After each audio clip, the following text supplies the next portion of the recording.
So you're getting along with your Fuellox system. This short video is going to show you how to create new equipment in the Fuellox dashboard.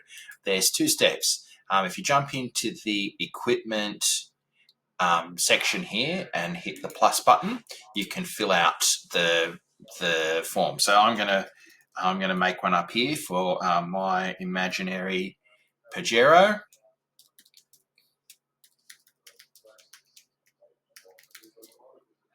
I'll just make up a serial number, make up a rego. Asset would be usually a fleet number or something like that. This is a light vehicle, so we'll select light vehicle for that. The last mileage we don't need. Very important that we put in the unit of measure. This is the odometer unit of measure. In this case, it's kilometers.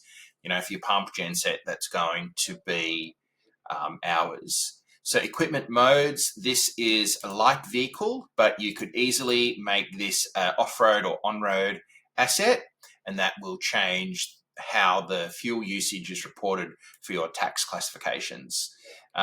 Let's say this one is a 2022. We could make up a VIN. Now, a cost center. Cost centers are handy when you want to track fuel by subcontractors and so forth. So we'll just say sub-DW. All right, now that equipment is created. So I'll come in here, I can just search that very quickly. There's David's Pajero.